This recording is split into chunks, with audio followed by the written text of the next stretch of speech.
10, 9, 8, 7, 6, 5, 4, 3, 2, 1.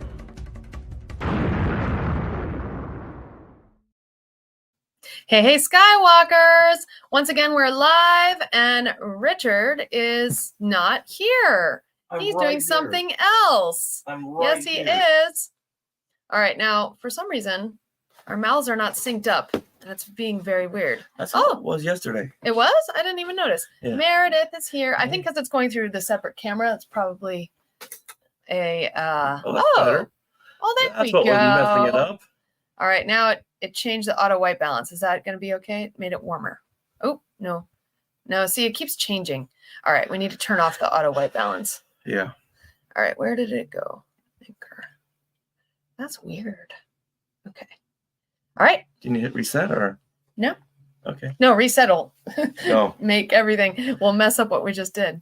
Hey, Meredith. Hey, says hi. Meredith. Hi, Thanks for Meredith. joining us. Yeah. Yeah, Now, we're still setting up our new Now, camera here. do we look a little bit more clear than in the past? Because we just got a new camera. We did. Let us know. Also, I need to check this out. I want to make sure that this is... All right, something happened with our settings because we share this. Things got moved around. Okay. Yeah, that's going to be an issue. I don't know how to edit these layouts. So give me a second, guys. We're going to edit our... Do I have to add a new Cameras layout? Oh, here. Okay, so here. I can edit this by going... Nope, I don't want that. No, I don't want that. Okay, we're going to add an item. Single camera slot. That's what we are, right? Yes. Okay, so we're going to do this. Okay. Is that too... That might be too big. Oh, that's too small. Well, no, but when we're showing stuff, Yeah. Okay, that might be. That's a fair, big. accurate assessment. So then, how do we delete this? No. Can you just hit save and then it'll save it? Yeah, let's try. You reached Yes. update layout. Update. Yes. Oh. Uh-huh. Okay. All right. That's I think it gonna should be be better. a little bit. No, that's No, because that's remember fine. when Yeah, we so- put our... I know we'd like to be bigger, but it's gonna mess No, it that's up. fine. Okay. You won't see the jump cuts as much. Yeah. Okay. So we'll go to no. Oh, which one is it? It's this one. Okay. So But it should boop be. to boop. No, that's the wrong one. right. See how it Yeah. makes that. No, I made this specifically so that our Google slide will be behind us, and then we need to fix that. But we'll make it happen. We'll make Yes, it work. Meredith, this is the supersized edition. Yeah. It's gonna be super cool. Apparently I look brighter than you, but that's because I have makeup on, maybe. And my skin is lighter than yours. Your skin, you have a nice tan going on. I'm always red. Your skin tone has a red undertone. Yes. All right. So yeah, how do you like it? Does the camera look clearer? Looks let much us know. clearer to us. To us, it does. Yeah. I think hope this it is- records clearer. Our first episode with the new camera. Yeah. Thanks to the Skywalking Force. That's right. Thank you, guys. All right. Okay. We need to get rid of this because this is like, whoa. Okay. In fact, let's close that. Hey. It is like a half second behind our voices. Half second. And I think it's just the lag from that. All right. So, yeah, let us know if you like the camera because we do have the option to send it back, get something else. But I really like it. Lower foundation to make it to Luke status. The too much makeup Luke. Oh. Yes. I get it. That's Mhm. very cute. Love it. Okay, so are we ready? We are ready. Should we hit this? Because this is going to be a supersized Yes. episode. Okay, I need you to do your claps, sir. That's not the way you ask me. Ask me right or don't ask me at all. Do your clappy claps, boo. I was channeling Tom. I know you were. I can't do it. I don't have the voice like he does. Jeff says, do it. Yes. Or as Palpatine would say, do it. Yes. Okay. This is what you can look forward to on episode 487 of Skywalking Through Neverland. Hey, Skywalkers, do you think that you've... hey, Skywalkers, do you think that you've contracted the crimson forever? Has your skin turned a crimson red? How are your eyes? Have your life function slowed way down? If you've answered yes to any of these, please consult your nearest medical droid for help. But until then, we want to welcome you back to Skywalking Through Neverland. I am Richard Woloski, but now everyone please say hello to my sweetie wife, Sarah, who is now sharper and more brighter. Yes, I am. We got a new camera, webcam, for our computer, which is why we're sharper and brighter today. Well, you are. I'm still in a fog over there. You're in a fog? Maybe that's just me. A red fog? Maybe I'm just always looking at you, so I don't look at me. Oh. But I'm loving this new image. Yeah, it's beautiful. Yeah, I love it. Thank you to all the Skywalkers out there who made this happen when you became part of the Skywalking Force. Absolutely. All right. Well, we are your enthusiastic podcast destination for the many decades of your Star Wars, Disney, Marvel, and pop culture fandom. So it's time for your weekly Wookiee hug and your little sprinkle of pixie dust for our family of Skywalkers. Now, we are live on the Skywalking Through Neverland YouTube channel right now. And if you haven't already, please subscribe and then hit the bell for notifications. Also, if you are watching right now, just give this little video a like if you would. That would be amazing. Really helps so other people can find us and we can become an even bigger Skywalker family. Now, last week, Richard, we're always asking for new YouTube subscribers because we're pretty close to 10,000 and we're trying to get there. We're on the cusp, on the doorstep of 10,000. Yeah. I mean, we passed 9,100 after all the conventions this past year. So what are we at now? Well, last week we were at 9,108. Okay. And we asked for 3 more to get us to 9,111. Okay. Guess what the Skywalkers did? They got us to...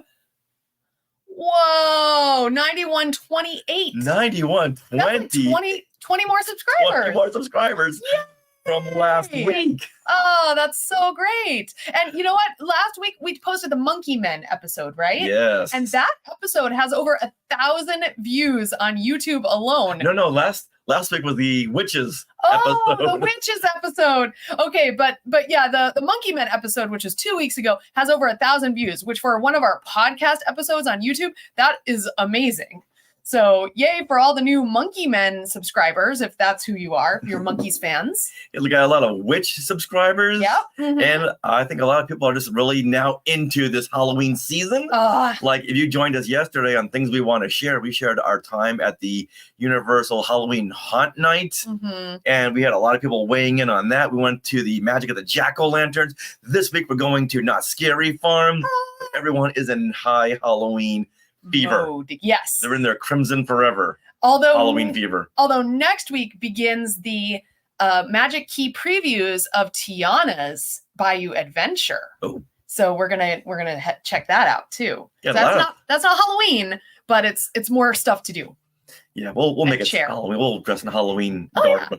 That sounds good. All right. Then as another update, we needed 3,800 more downloads last week to hit the 1 million podcast audio only downloads. Wow. We needed 3,800 to hit the 1 million mark. Now we just need a little under 1,500. Whoa. That was a big week. People like them witches. Oh my goodness. They like them. Did. Like the witches and they like the monkeys. Wow.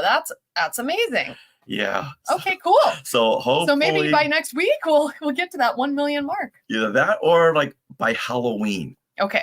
I think we'll do it. Yeah, Halloween is only in 16 more days. Okay. If only there was a countdown song to go along with this. Oh no.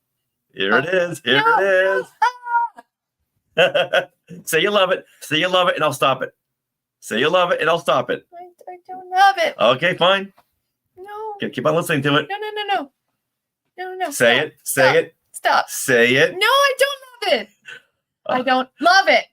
See, there you go. Okay, for our anniversary, which is coming Uh-huh. up in 10 days, Okay. I will stop it just for you. Okay, good. There you go. Anniversary present giving is complete. All right. Well, in this episode, we will break down issue 50 in the classic Marvel Star Wars comic series, The Crimson Forever. Luke has come down with a deadly virus, and it's up to Leia, Lando, and Chewbacca to save his life. And if only they, like us, can keep track of the red jewels, That's a pretty big ask. we can't wait to get into this issue that brings together the full Star Wars cast of characters. It's very exciting. Yeah. Okay. Now, do you know what else is exciting? What? To let everyone know that we are being sponsored by Small World Vacations, and they are a diamond level Disney vacation planner travel agency that can help you book your trip to a Disney park around the world or on a Disney cruise.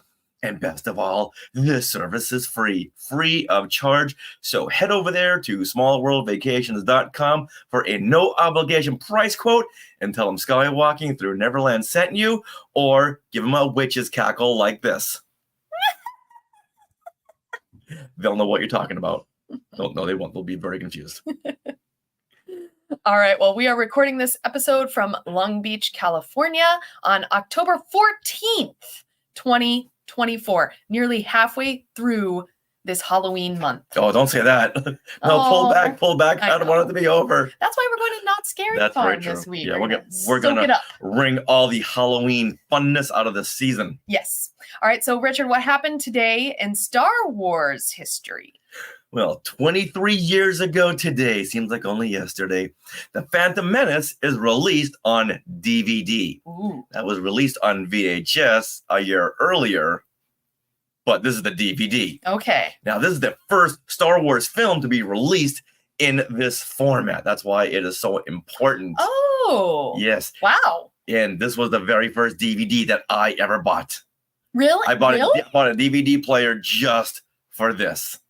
Wait, what year was this? 2001? You didn't have a 2000. DVD player before I was this? all about VHSs. Oh my gosh. I think we got a DVD player in 95. Anyway, go ahead. No, you didn't. It was like Well, mid-90s. knowing your dad, I'm sure you did. 96, I'm sure yeah. you did. No, we got like a whole, anyway. But I was going to get a DVD player, but I knew that Phantom Menace was coming out, so I was going to hold it back. Wait until this day. Okay. Now this two disc set features scenes that were re-edited by George Lucas. And this made it much longer than the theatrical cut. Because, George Lucas, I ain't happy with this. So I'm going to edit together some more scenes and add more. Like the pod race was much longer. Oh, wow. And when I'm watching this on DVD, I'm thinking, wait a minute, that wasn't in the theatrical cut. I was going crazy because we didn't have any kind of websites out at that point to really break everything down, or YouTube videos. I'm sure they were out there, but they weren't as vast as they were today. So I was confused and didn't read up on what was added. But one of the highlights is the Anakin fight with Greedo. What? Oh, wow. With the Yes, young Greedo. The young Greedo, yes. Oh, wow. Now, George Lucas insisted that this character in The Phantom Menace was Greedo. Because after the pod racing scene, Anakin and Greedo are fighting because Greedo is telling Anakin that you cheated in this race. And they get into a big fight, which Qui-Gon Jinn has got to break it up. And George Lucas said, no, this character is Greedo. But this conflicted with established expanded universe history, and a retcon was put in place that this Rodian was Greedo the Elder, Greedo's father. Okay, wow. So George Lucas, you can write whatever you want out there, but I'm going to do whatever I want, and you guys got to catch up. Okay. So Lucas said, I don't like that. So he put Greedo in a Clone Wars episode as an adult, which makes sense with this timeline. Oh, wow. So Lucas put a big X over this retcon. Okay. So what do we learn? That Lucas's word is gospel. Yes. If he says this is the character, this is the character. Okay. Well, this just in from Meredith.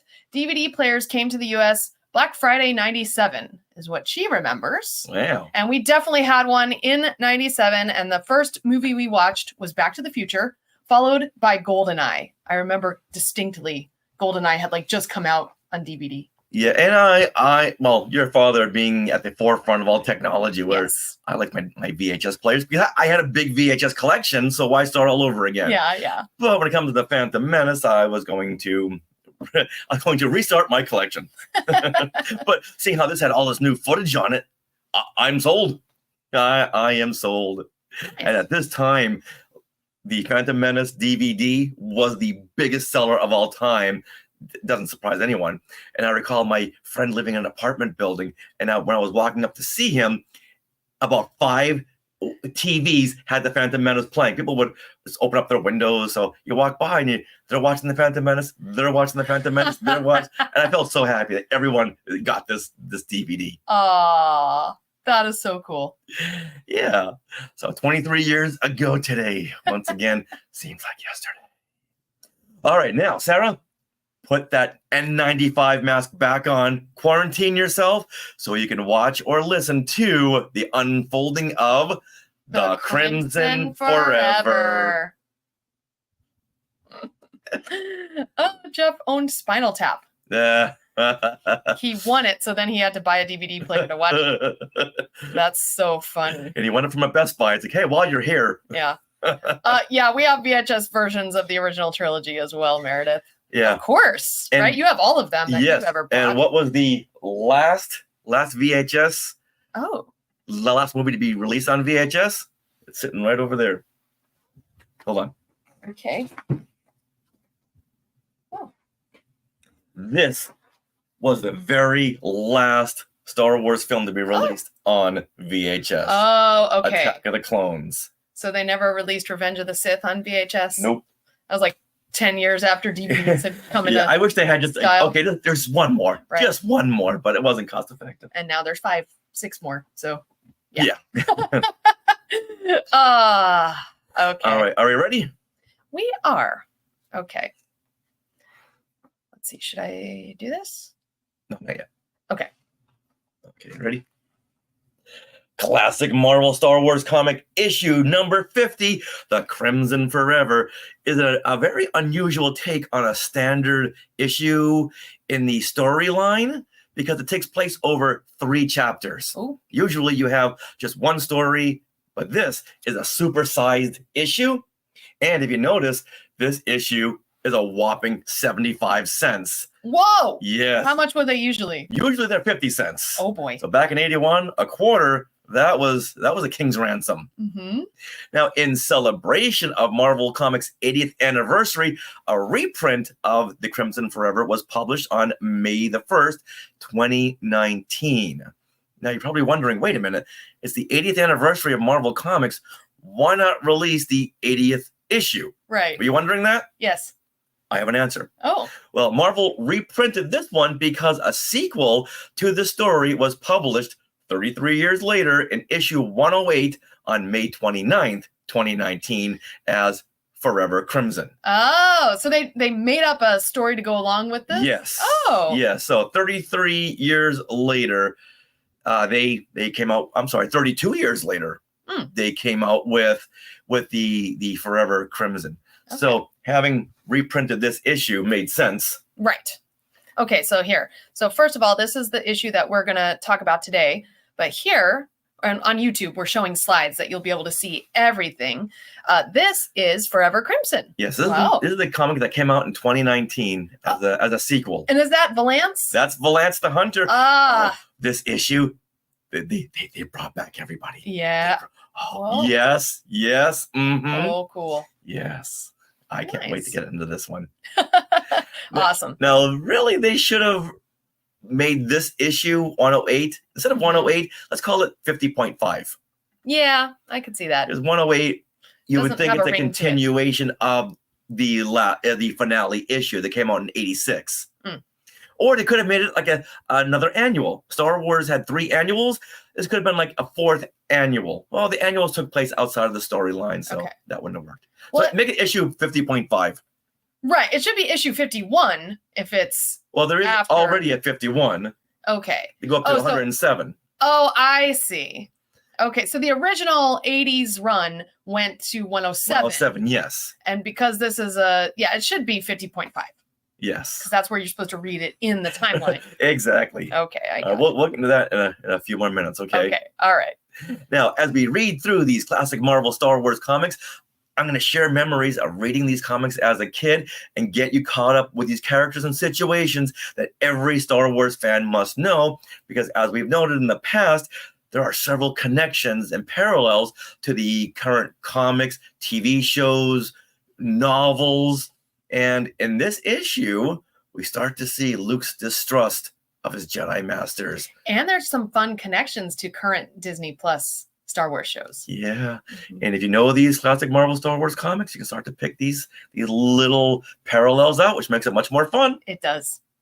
All right, and now I am reading these comics for the very first time, sharing my 21st century response to these comics, woo, as well as my artistic thoughts. And I love comparing the different styles of art that various artists bring. You know, the comics are forever changing their artists and what works on which comics. So I love seeing these different artworks. Mm-hmm.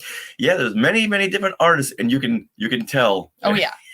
Especially in this issue here. You can tell when there's a new artist. Yes. Or someone who hasn't worked on it, you and know. One who says, you know what, I'll just use reference photos and Yeah. illustrate, which that's the way to go. There's also a certain charm for how the first 40 issues were done. There's a certain charm to that. It depends on your perspective. All right. All right. Well, let's give you a summary of Crimson Forever. Mm-hmm. Okay. I hope I'm not gonna mess that up. Okay, so the color comes first. Yes. Scarlet Witch. Yes. Crimson Forever. Yes. Whereas the other Okay. one is Forever Crimson. Right. Stop I saying probably that shouldn't one. have just said Yes, that. yes. Okay, Crimson Forever. Okay, here is a summary. Luke Skywalker has contracted a deadly virus known as the Crimson Forever from a large red crystal. Roll credits. Mhm. This virus leaves its victims with blood red eyes, red skin, and slows down your life functions until it just kills you. Now, Leia remembers a story that Han told her about red crystals and summons Lando and Chewbacca back to their new base. Chewbacca retells the story of how he and Han were captured and forced to retrieve the crystals from a temple. This story may hold the answer to saving Luke's life from this deadly illness. Will Luke be saved in this issue that's between The Empire Strikes Back and Return of the Jedi? Will he die? There's a good chance he might. There's a good chance he might. I don't know what's going to happen. All right. So once again, this is issue number 50. It was released on May 19th, 1981. It's my birth year. It was written by Archie Goodwin. Artwork by Al Williamson, Walt Simonson, and Tom Palmer. Now, the cover art is by Tom Palmer. Let's take a look at that here. Mm-hmm. And here we see the full collection of heroes. Yeah. This is a supersized Star Wars Saga giant 50th collector's issue. Oh, big words right next to the Star Wars logo. Mm-hmm. Now, as a kid, I always thought every issue is a collector's issue. Of course you did. Yeah, but they had to throw that in there just to go, I must get this now because it says collector on it. All right, that wasn't directed at you as the kid. That was directed to like maybe older people who are like, oh, collectors. Okay, I'll get this one. Yeah. Perhaps. Yeah. Okay. Yeah.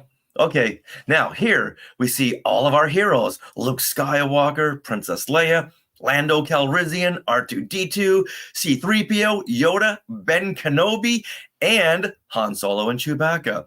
They appear in a clear Epcot-looking ball. Why? Or a hamster ball. We'll know soon enough. Yes. Now, the Empire flanks them off to the side with Darth Vader's helmet and several stormtroopers. Mm-hmm. This is a powerful, powerful cover. So, Sarah, what is your reaction to this cover? Okay, so first of all, I want to invite anyone who is watching live on YouTube or the other streaming services to share your thoughts on this cover. All right, so for me, to me, it's kind of a muddy cover. There's so many characters on here. It's hard to find a focal point.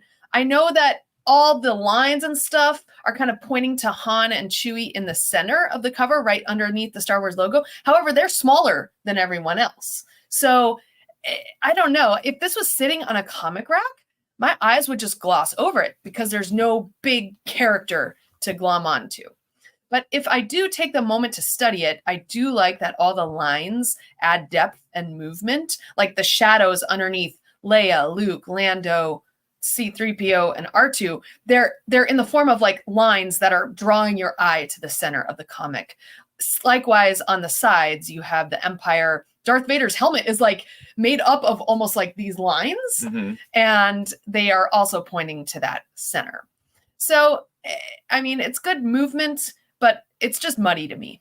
Yeah, I hear you there. It's a very powerful cover because it looks like all these characters just zoomed into position, judging by those fast streaks. That gives it a lot of energy. And this cover really stands out because it has all the characters. Look at them all. The main cast is there. Some characters were left out, but we'll get to that very, very soon. And I've got a rant about that. And I like the fact that Han and Chewie, to me, they are the focal point. Okay. You said there wasn't really a focal point, but to me, your eye goes right to Han and Chewie. And at this moment in time, Han wasn't in many issues except for flashback issues or an annual. But this, to me, as a kid looking at the spinner rack and seeing this comic, it's like, oh, this issue's got Han Solo in it? How? I want this. I need this. I'm not a collector, or maybe I am a collector at this point, but I need it because Han Solo is in it.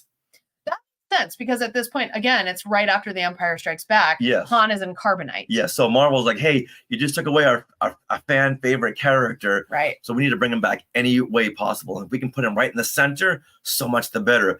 Now, like you, I think this is a very muddy cover. I just wish they didn't use brown as their base, seeing how most characters are in that tone color family. Look at Chewbacca's fur.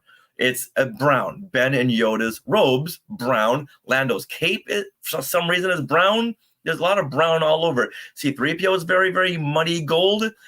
It would be more fitting if this were like a gold issue. Seeing how it's the 50th issue. Absolutely. Let's celebrate the 50th color, which is gold. Make it more of a gold. Maybe they did make it gold, but in the printing process, this is what we got. But yeah, it's a big departure. In fact, hold on just a moment. I'm gonna get something. Oh, even Luke Skywalker in his Bespin outfit is that khaki, which is in that same brown family. So if this issue didn't sell as well as the others, I can see why, because it just blends in. But having that Star Wars logo be in blue and white, that really calls to you. All right, now, while Sarah's going to get something, I'm going to read the Facebook comments. As always, we want you Skywalkers to be part of everything that we do. We put the cover art out on our Facebook group and our Facebook page. We ask the Skywalkers to go nuts. What do you think of this issue? Sarah, what you got? Okay, so first of all, I just want to share, like, a cover like this really draws the eye in. You have, like Leia right there, super big. Her head is coming on top of the Star Wars logo like that. Even my birthday issue where you have Leia and Vader and there's like pops of pink on that cover is really cool. Oh, yes. We just happen to have these posters here. Now this Riders in the Void, this really pops off because look at that red contrasting background. Exactly, yeah. So see, that's the thing. This didn't have a contrasting background. Right. Hold on. Do you have one? No. Okay. Yeah, exactly. So compare that to a cover like this. It definitely doesn't pop as much. So all right, now let's see what the Skywalkers have to say. And if you're in the Sky Chat right now, please jump in with your comments. Adam O'Brien comes in with a hey. Yes, but Meredith says that Han jumping is the first thing I see. Yeah, your eye goes right to Han Solo. Looks like he's a tiny Han jumping. Oh, he's in the background. I know, he's in the background. All right, Rex Gordon says, OMG, this is the issue that kicks butt. We get to see Han and Chewie rocking it. Look at the cover. We have old Ben and Yoda and Vader too. So it's amazing. 50 is a big milestone for sci-fi comics in this era. I didn't even notice on the very far left. That's Obi-Wan, huh? Obi-Wan, that's not Obi-Wan, but Ben Kenobi. Oh, that's right. Kenobi. Yeah. And Yoda. Yeah, they're really pushed off to the side. Yeah. Matt Schott says, this is where the fun begins. One of the greatest Star Wars quotes ever. Glenn Stein says, I hope the characters on the cover appear inside this issue. You're not wrong, Glenn. Well, Because sometimes they don't, or they're in a different. they're in it for like a Yeah, half a panel. exactly.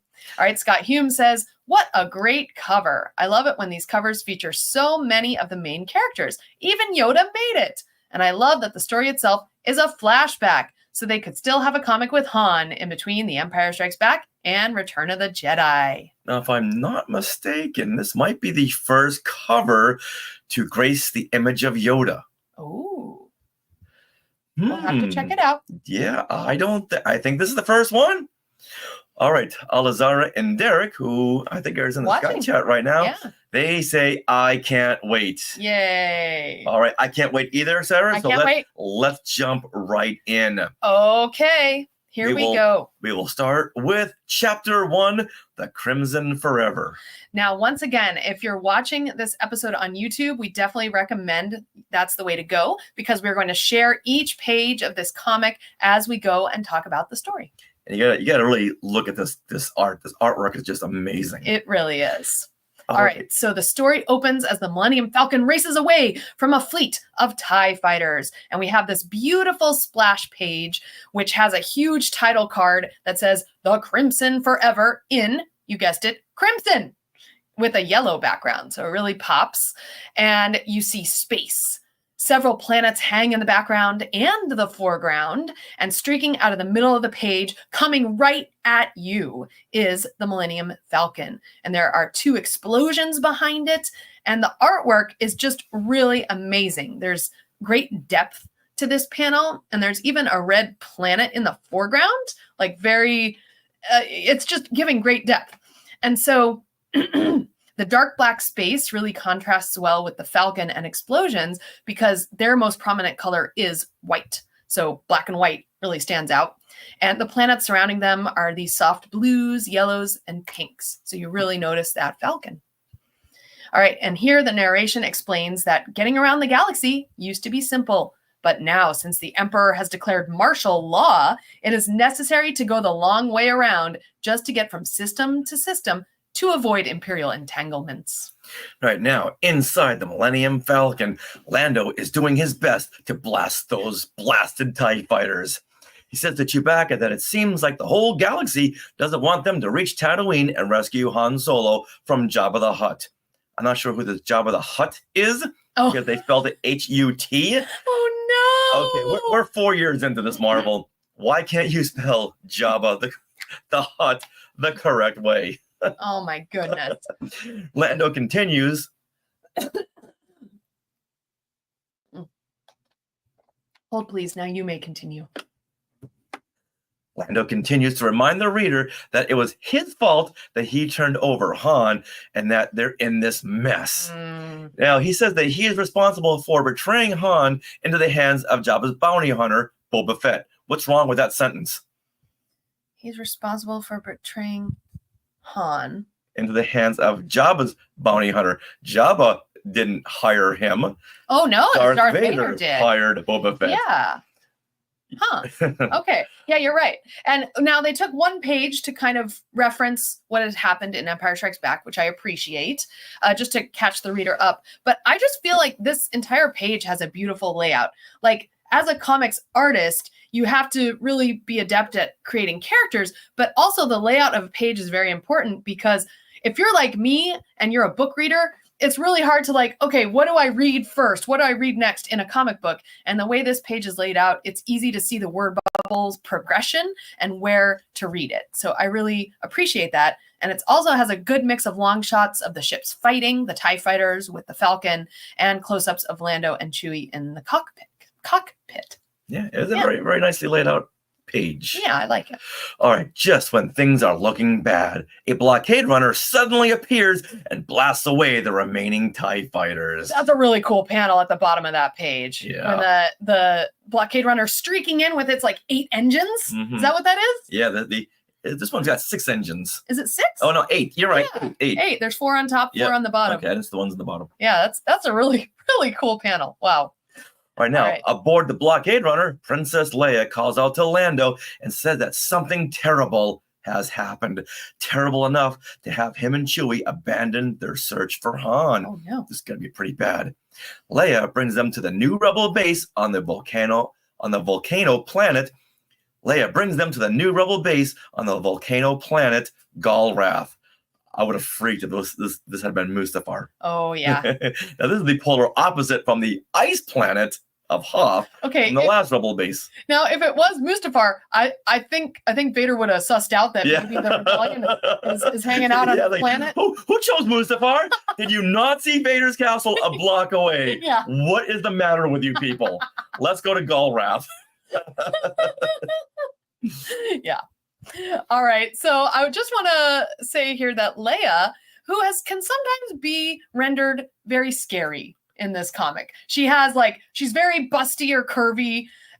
Sometimes she's rendered with like these really super high cheekbones and these crazy eyebrows that are like vampire eyebrows. You know, they have a huge what is that called? Not curve, but a huge arch to them that like is very pointy. Not here. It's a very soft look of Leia, and she looks very good. And she looks almost like Carrie Fisher, I would say. She has her hair buns. Yeah, Brings she back to the does. Star Wars look. She does have her hair buns, but her Hoth outfit. Yeah. Like her Hoth Oh yeah. little yeah. The vest and vest. that white. The white jumpsuit. Jumpsuit, There yeah. you go. Yeah. All right, Meredith is jumping in Ooh. on behalf of Marvel. Oh, okay. I feel like Vader rounded up the bounty hunters, but Jabba did have a bounty on Han, and Boba was always planning on collecting it too. So it's not wrong, it's just clumsy.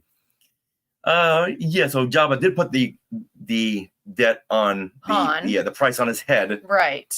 but But Vader was the one who contracted with Boba yeah, for this particular one. So yeah. So you know what? Okay. We're all right. But Boba was Except for like, Marvel. "Oh, 2 for 1. If I get Han, I'll tell the Empire that I have it, and then I'll bring it back to Jabba." So yeah, okay. All right, now the base is hidden in a crater of one of the planet's largest volcanoes. A place I would not want to have my base. No, not at all. Yeah, and then a city-sized structure is anchored in a sea of molten lava. I would not want to have my base in the middle of a crater surrounded by molten lava. Once again, who's in charge of this? Who Yeah. arranged this? Oh, I don't know. But inside R2 and 3PO, they're happy to see that Leia has found Lando and Chewie. All right, now Lando's got a really funny line. Everyone's quarters come equipped with hot and cold running lava. That's hard to say, but it's a very funny line. It is. I like it a lot. All right. But here, laying on a medical bed is Luke Skywalker, who's being taken care of by medical droid 2-1B. Yay, He's back. 2-1B's I love 2-1B. Yeah, he's cool. And Lando notices that Luke's eyes are completely red. It's very creepy. And then Leia tells him that's how it begins, the Crimson Forever. Roll credits. Yeah. Now, I feel very sorry for Luke here because in the base on Hoth, the previous base, he had the run-in with the Wampa Mhm. and got his face all smashed, and he was in a back-to tank there. And then now here at this new base, he contracts Crimson Forever. Poor Luke.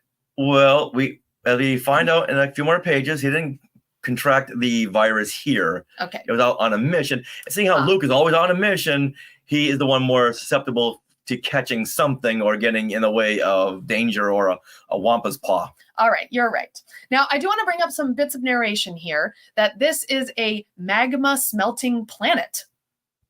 Magma smelting. What is magma smelting? I asked myself. And so I looked it up what smelting is. Smelting is extracting metal from ore by heating it to a high temperature. So here they just used the magma to heat up ore so that they can extract the metal that they need from it. Oh, Makes sense. yes, it does. Hey, look who's in the house. Rex Gordon. Oh, We were good waiting job, for you, Rex. Rex. We're only like 2 pages in, so you're good. One All right. way out. What? Yeah, don't jump in this lava. this is not a river. It's not the I sea. can't swim. I can't swim. All right, now Leia thinks that Crimson Forever came to them courtesy of the Empire. Mm, Now, in a flashback, we see that Luke led a patrol to investigate a Star Destroyer that suddenly appeared in this sector. Luke finds it odd that they haven't attacked, and his wingman says, to his wingman, according to R2-D2, back in the droid slot, All right, I think the other pilots at this point know where the astromechs are located. Yeah, what the heck was that for? Yeah, so he says he's not getting any life form readings. Mhm. So Luke and the other pilots enter the Star Destroyer only to find that the crew is dead and their skin has turned crimson colored. Oh, Luke says even their eyes all open, staring like they were staring straight into the forever. oh. All right, so here the rebels have infiltrated an Imperial ship and they see all these people with red skin. Well, this is reminding me of Andor when Cassian, as a boy, Casa, was on his planet. Oh, nice. And his tribe went to the downed Republic ship, and they found everyone came out of it with bloated yellow bodies and yellow Whoa. skin. Wow. And most were dead. A good connection. Yeah. Good connection. I thought that was a cool This is a connection. it's a very cool connection. This is a good issue to read at Halloween. Ooh, We got these red virus- zombies. Yeah, covered these zombies and we're gonna see other monsters in the next part of the issue. Okay, all right. Now, Luke. Okay. Hold on. I have to take a small break. Short break. All right. Sorry. Talk among yourselves.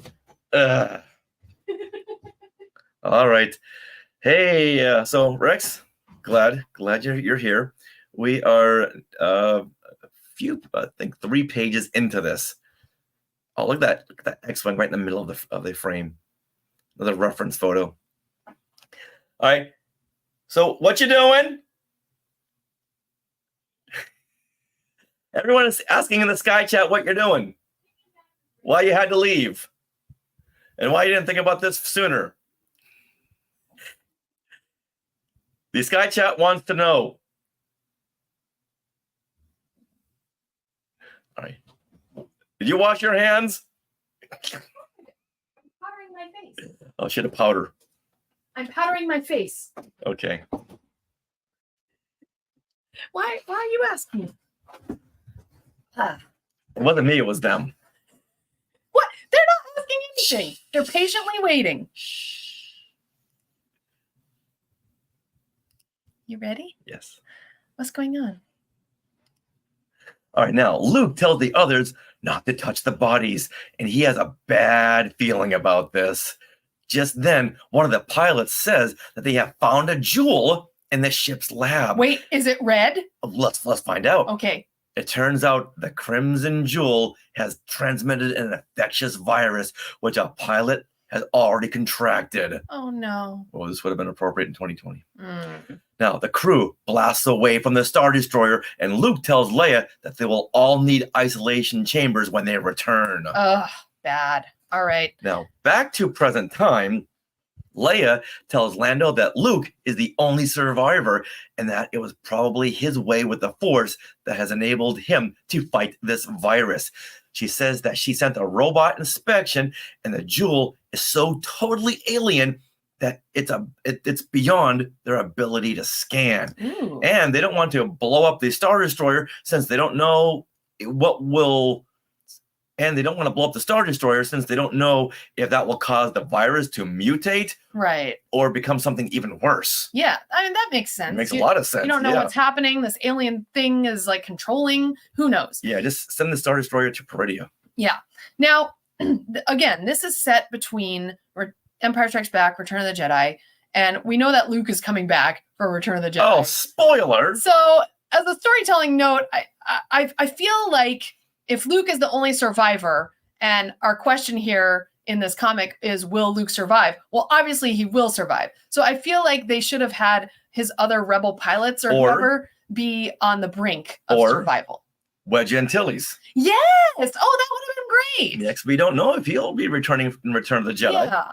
Yeah, there should have been a few other rebels on the cusp of life and death. Yeah, but for me, and a lot of people will complain about a movie like, let's say, Solo, that we know nothing bad's going to happen to Han Solo because he comes back in Star Wars. Yeah. But it's to me, it's the journey. Right. And for Luke, it's like, what happened? How did he get this? And let's see how he rebounds. Right. And I understand that. I just feel like they could have added more people in there where it was really a question of life and death. Would the tension be so high for someone like Wedge? Because at this point, he wasn't really that standout background character. What about Riken? Yeah, he only had Riken? a good old Riken. He only had a couple of scenes in Empire Strikes Back, so it was hard. It's a hard call. And who will the reader be most attached to emotionally? But Luke Skywalker, the star of the whole saga. Okay. So yeah, I give him a pass on that. All right. All right, now Lando comments that they can't be certain that the Empire isn't importing more of these jewels. Uh-oh. And Leia responds that this is why she went out looking for them, especially Chewbacca. Mhm. Now look at that bottom frame down there. Looks like Chewie is very, very happy. Looks like he's like a dog when you tell him he looks like a dog when you tell him he's been a good boy.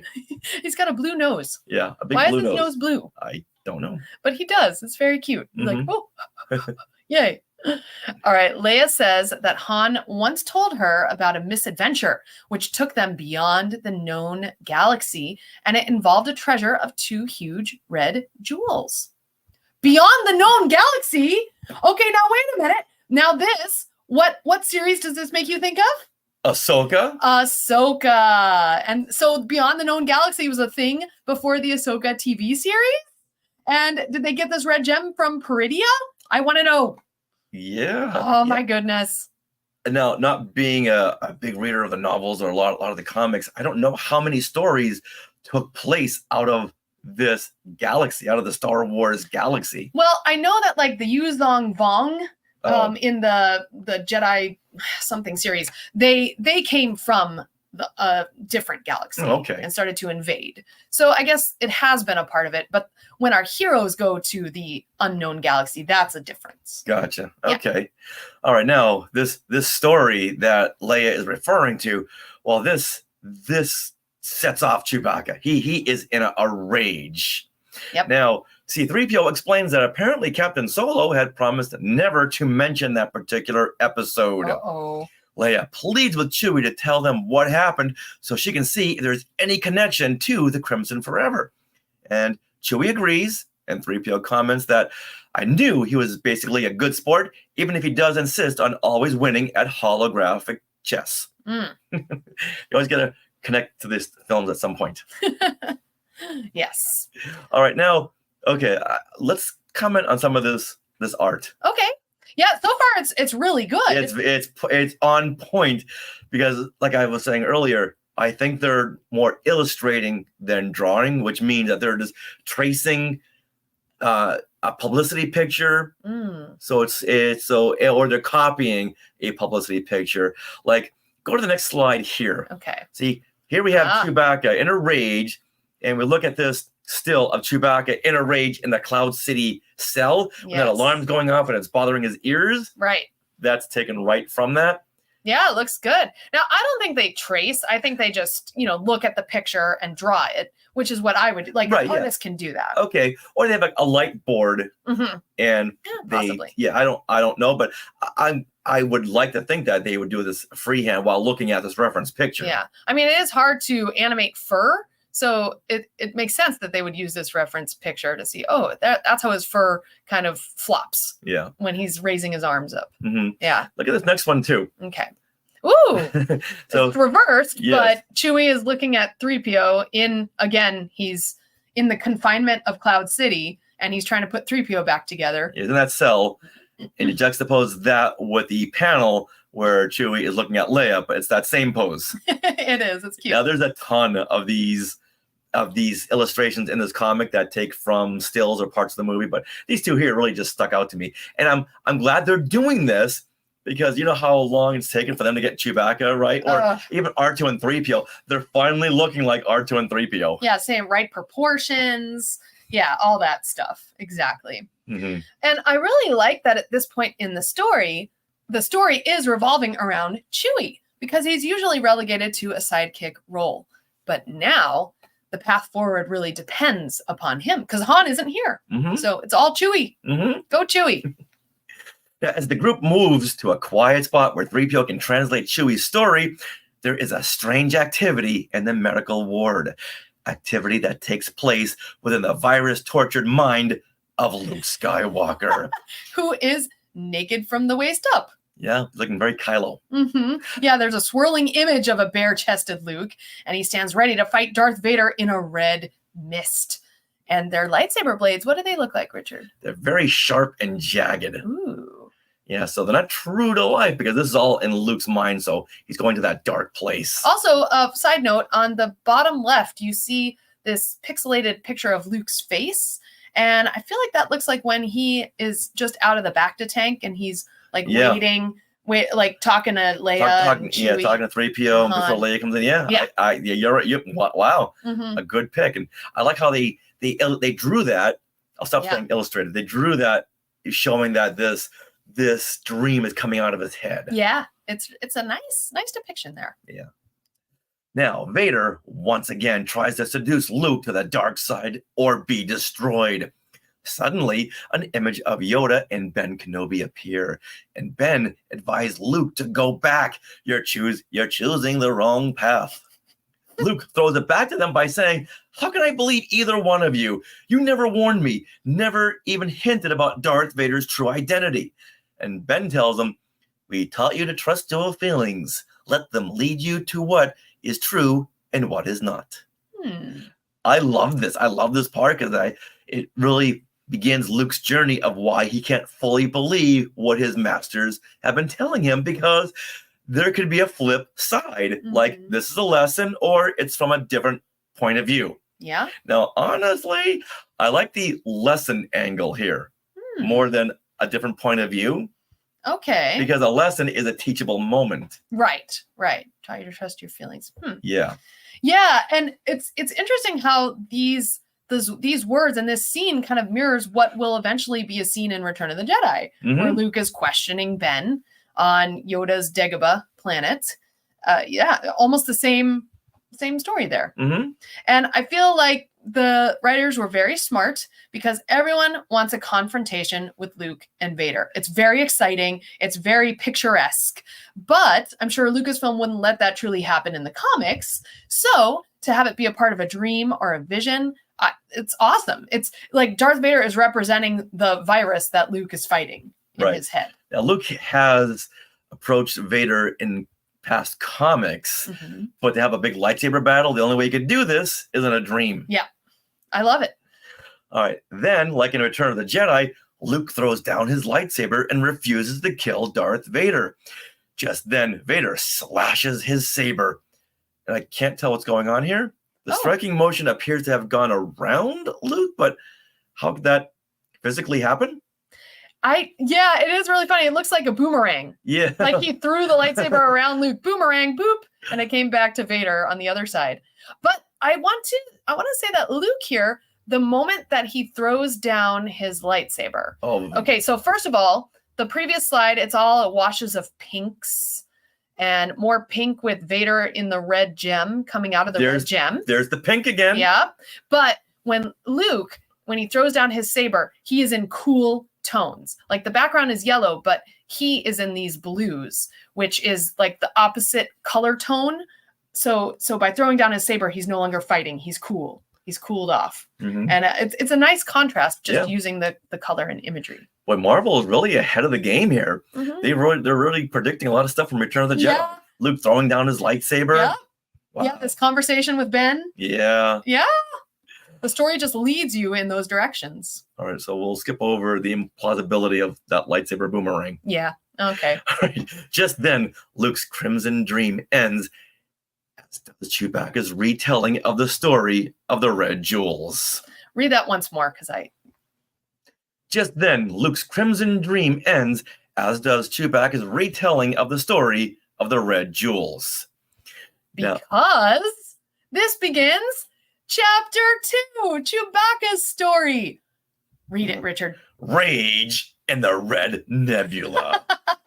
So all of a sudden, it's like we have a new comic book within the pages of this comic book. Yes, but they're really going back to the story that Chewbacca told Leia and Lando. Yeah. 3PO had to translate. So they're going back to that. Right, which makes sense. But now all of a sudden you have this Han and Chewie comic sandwiched in between the pages of this comic issue 50. So very cool. Yeah, this works, but I'm not sure why they didn't just have 3PO translate like the was with the Ewoks, and then just cut to these panels. Well, I think this brings the story to life, and you can do that in a comic. You know, it's a whole new way of doing things, so I like new ways of doing things. Yeah. So here, Han and Chewie had just completed a mission for the Rebel Alliance, and they're heading back to base. But suddenly, they come up upon 2 Star Destroyers. Han is admonishing Chewie for accepting this mission as a favor to Luke and Leia. Now, Richard, you have a note about Chewie's face here. Yeah, as an extreme punishment to Chewie, the Marvel artist didn't give Chewbacca eyeballs for this panel. He has like white discs in his eyes, but there's no black eyeballs. Little white dots. Oh my gosh. Wow. All right. Well, here the Falcon escapes and finds its way to the planet Terminus, which is a center for cross-galactic shipping. And wow, this is another big splash page. The black space is filled with ships and big facilities, and it looks very futuristic and cool. And I'm intrigued as to what the 4 round balls are at the bottom of the page. These it's like 4 4 balls. connected Death Stars. Yeah, they're like leading to perhaps it's like gas containers, you know, like shipping gas or something. And I feel like the artist must have had fun creating stories in their heads while they did all these drawings of the shipping facility. Yeah, that's what I do when I'm doing a big landscape. Yeah, I love this panel so much. That ship over to the left looks like Galacticus's helmet from Fantastic Four. Yes, it does. Oh my gosh. And you know what? Terminus is a name that Lucas used in one of his prior Star Wars drafts. Really? Yeah. For referencing what? A planet. Oh, okay. Yeah. Oh. And I'm sure Marvel looked at some of these past drafts that Lucas had on hand and said, oh, you didn't use this name, so we're going to use this name. Yeah. And Rex is calling out that the green thing in the center almost looks like the wheel. And yes. Oh, you're right. It does. Oh, yeah. I bet they just kind of utilized that design and changed it up a little bit. Or maybe I feel like the wheel too. Yeah. And then off to the side, you see the Millennium Falcon zooming into the frame. Oh, on the right side? Yeah. Yeah. Yeah, very nice. Yeah, it's fun. And each facility has like a different color scheme to it. So you have the Galactus helmet thing in pink. You have the wheel in green. You have something in blue. Yeah, it's very colorful and cool. Yeah, good splash page. Yeah. All right, now Han hides the Falcon in one of these spaceports, and he and Chewie plan to lay low for a while. And Han doesn't mind since, as he recalls, this port offers some of the most delightfully wicked heel cooling spots in the galaxy. I'm sorry, what? Delightfully wicked heel cooling spots. Wow. Wow. Now, that's a mouthful. Okay, get ready for this next part. Okay. He tries to remember the name of the cantina where those 2 swamp maidens danced. What? He's out for some swamp maidens. Could someone not think of the name of Twi'leks at that point? No Twi'leks here. No. But swamp maidens. What do you imagine those look like? I feel like swamp things. Well, oh no. Actually, what I'm thinking of is, oh gosh, I don't know. Put a wig on a swamp thing, and there you go. That's what you got. I love it. Now, out of the shadows comes a green cloaked assassin who fires at Han and Chewie. Yes. But the most compelling part of this panel is that Jawa turtle down below. What the heck? There's a little turtle down there. And what are they saying? Shh, put. What is that? I don't know. I don't know if it's that Jawa. Shapam. Watam. Shapam. Oh my goodness. Is that the sound the turtle Jawa is making? It's a little turtle shell with bright Jawa eyes in the middle. Yeah, it's very cute. Oh my goodness. All right.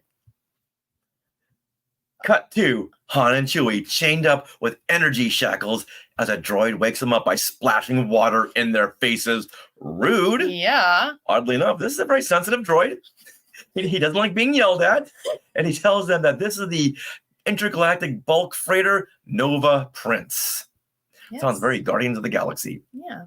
Oh, yes, it does. Mm-hmm. Huh. Now, all the mercenaries and the pirate prisoners, they have all been pressed into service by going into the Red Nebula, which lies beyond the galaxy into the unknown. Cue the music. Yep. Into the unknown. Okay. Now this droid is a really fun character. Unfortunately, only appears in like this one page. But Han, in the vein of calling C-3PO Goldenrod, calls this droid Silver Treads. Oh, it's here. Can you read this dialogue here, Richard? Okay, Silver Treads. We're sorry we woke up grouchy. Very appropriate line for Han. It really is. I like it. Right now, a holographic image of Klisk appears. Yes. Now, speaking of Halloween, Uh-huh. he is a very vampire-looking guy who he's the spokesperson for the group that owns the vessel. And truth be told, he's like the only guy on this vessel. Yeah. I think he's like a very Wizard of Oz character. Oh. Yeah, like I gotta go talk to the wizard now when it's actually him. And he tells them that if the prisoners work hard and cooperate, they will be rewarded that is unparalleled. They will be rewarded with a reward that is unparalleled? Yes. Oh my goodness. Well, whenever someone promises you that, you know that means like death. You know that's a red flag. Yeah. All right. Mhm. Now, if they are disobedient, they will get a deadly ion charge with these manacles that are on their hands. Okay. Does that remind you of anything in a Disney Plus series? Let's go back to Andor. Andor and the prison, bare feet on a charged floor. It's very similar to this electric band. Mm-hmm. Yeah. All right. Now, Klisk continues to tell them that Klisk continues to tell them that he needs them to do what they do best, plunder and steal, since they are pirates and mercenaries. Makes sense. He then shows them a holographic simulation of the two prized red jewels. And Han says the obvious. Well, hold on. If you have a holo pix of something in the red nebula, then why do you need us? Why didn't you just get the red jewels while you were there? And Klisk cuts him off and says, yes, they've been there before, but they are exiles returning home, returning to make right the wrong done when they were driven away. Oh, okay. Now that sentence, he's returning to make right the great wrong that was done when they were driven away. This sounds very much like Ahsoka, where the Night Sisters actually came from Peridia, from that exogalaxy, and then populated Dathomir. And now in Ahsoka, Morgan Elsbeth was spearheading the return to Peridia in that different galaxy. So it's like she's returning home, if you will. Yeah. But, once again, that's a red flag. It is. Okay. It sounds too story-wise. too personal. Okay. But hey, you know what? They're prisoners, so they've got to do what he says. Yeah, otherwise they get electrocuted. The Nova Prince jumps out of hyperspace into a field of racing comets and meteors. Han quickly offers his help in piloting the ship out of there. Yep. Couldn't do it without Han. Mm-mm. He's good at asteroid fields. Yep, very true. Han gets them through and heads for the heart of the Red Nebula, a planet that is very close to the white hot sun. Ooh. Once again, another red flag. Yeah. Now, Klisk looks more like a vampire than ever. Look at those sharp fangs. Yeah, he's got his mouth open and the very, very harsh shadows on the side of his face Mm-hmm. and sharp jaws and fangs. Also, he reminds me of Gaston from Beauty and the Beast. If you look at his imagery, he has very harsh shadows on his face. And it's very universal horror movie monster lighting in the low angle. Yeah, definitely. Now, Klisk tells Han that this system used to be part of his galaxy until the cosmic upheaval sundered it, and it now drifts into the void. So this used to be part of the Star Wars galaxy, Oh. but because of the cosmic upheaval, it somehow split away. Okay. Now they land on the planet's surface, and Klisk and the guards lead the mercenary prisoners across the rocky surface. Wow. Now they all lead up a mountain that overlooks a lush green field with a few temples. Yeah, and while the rest of the planet is like a barren wasteland, there's this one little place that's lush green Mhm. and fields. It's really pretty. And Klisk points out that the one in the distance, one of those temples, is their objective. And he tells the mercenaries that they can keep whatever they can find, but the great gems are to be brought back to him. And the gems are to be kept together. Do not separate them. Remember that. Very important, you would think. Now, attack, he shouts. Okay, so when he says that they can keep whatever they find, but the great gems are to be brought back, that reminds me of Beauty and the Beast, when Gaston is leading the mob into the Beast's castle, and he says, keep whatever you may find, but remember, the Beast is mine. Oh, Kill wow. the Beast. Kill the Beast, yeah. Yeah, another good pull, sweetie. Mhm. Now, as the prisoners run across the jungle environment, they are being blasted by a force shield. Look at that top panel where some guy's being blasted. That looks very creepy. It's the last we'll see of him. He's going to be evaporated. Mm-hmm. But Han and Chewie, they make it safely to the temple. Wait, what? They made it safe? They did. Yeah, they did. And there they spot the gems. Yes. Now, this could have been played out like the opening scene in Raiders with several booby traps for Han and Chewie. But Yeah. this came out before Raiders of the Lost Oh, Ark. Wait a minute. This This was came out May in May. 81. And Raiders came out July? June, Oh, June. the next month. Oh my gosh. Yeah, so I think if Raiders had come out by this point, they would have added a couple more booby traps. I think so. Wow. It does call for that kind of sequence. Yes. Oh, Meredith is referencing Jafar as well with the Beauty and the Beast going into the Cave of Wonders. That's the first thought I had, Meredith, but I remembered that his dialogue reminds me of Gaston. All right, and then Han makes the mistake of saying that there is nothing to be nervous about. There's not even a guard in sight. Mhm. Okay, don't celebrate that. prematurely. Yep, but then, this little word bubble from off screen at the very bottom of the panel. What's it say? Yeah, someone is back there and they're saying, that's not quite true, off-worlder. Dun, dun, dun. Let's turn the page. It is a temple priest who says that he has seen the great life jewels tempt many. He then finds it necessary to explain that the gems fell to the planet during the awesome cataclysm, which severed their cluster of the galaxy from the main body and created this red nebula. And it is their belief that the gem's aura protects them from the destructive fate which seemed their destiny from the time of the cataclysm. Did everyone get all that? A lot of exposition there. Yeah, it was. Wow. Yeah. Meanwhile, Meanwhile, outside, the mercenaries are fighting an unseen enemy. all right, now, here we go. Another Okay. Halloween call out. Uh-oh. I love the one that looks like a werewolf right in the middle there. Now, Oh, we know there are werewolves in Star Wars from the one we see in the Mos Eisley Cantina. yeah. Look at that. They definitely referenced that photo right there. Yeah, as a kid, my favorite monster was the werewolf. Oh, I love dogs, Yeah, so it's only appropriate that I loved werewolves. that's cool. So I loved this character, and immediately I thought of the Cantina werewolf creatures. Okay, what else do these creatures look like? There's one here. Okay, hold on. Oh. Han tells the temple guard that Han tells the temple guard that they are about to relieve you of these two little beauties. Han, come on. Yeah, That's stealing, Han. That's below you at this point. yeah. As Han goes to grab the gems, a laser blast just misses his hand. Oh, man. Now, 3 of the prisoners, including the werewolf, and one that looks like Dr. Evazan from the Mos Eisley Cantina once again. Look at him. It must be Dr. Evazan's brother, Mm-hmm. Dr. Evazo. Yep. There's also one with a long snout, and this one looks like Man-Thing to me. Yeah, Look at that. another swamp creature. I know, it's so cool. Wow. All right. Now, this scene almost plays like another scene in Raiders where Mhm. Indy's guide, Satipo, Oh, turns against him. okay. Yeah, Throw me yeah. the idol, I throw you the whip. And we all know what happened to him. Yeah. So these prisoners like, hey, you found the gems, but guess what? We're taking them from you. Yep. Mm-hmm.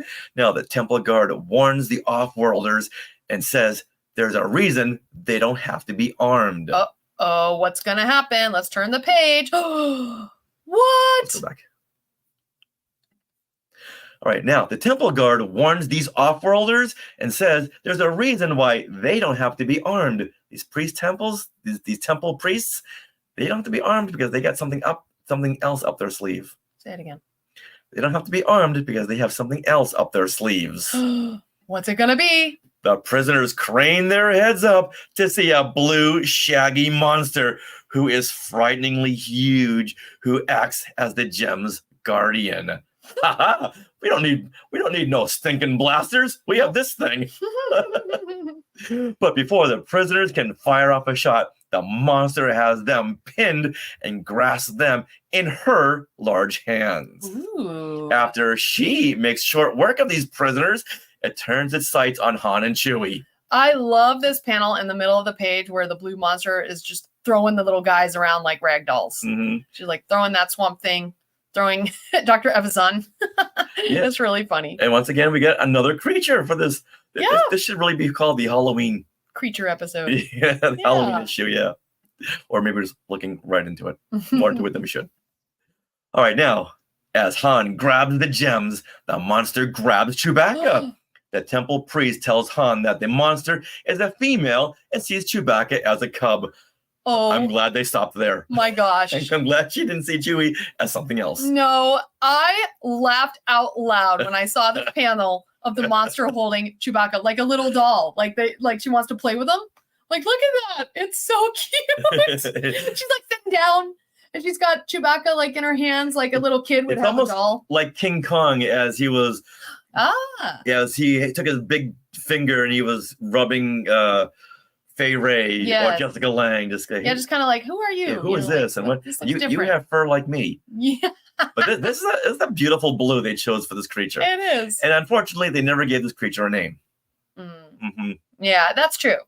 Yeah, now as the monster holds Chewie like a doll, Han tells his friend that he will go and deliver the gems to Clisk and negotiate a way out of this mess. Han should know better. Mm-hmm.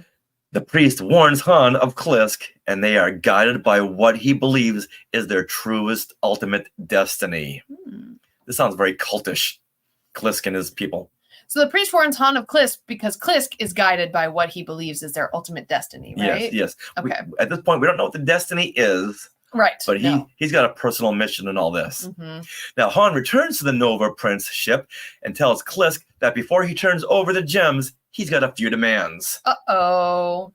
However, Klisk has got something else. However, Klisk tells Han that he knows that he dismantled the ion charges. So when they were going through the asteroids and the meteor showers, Han said, all right, move over, let me pilot. Ah. Han secretly dismantled the ion charges.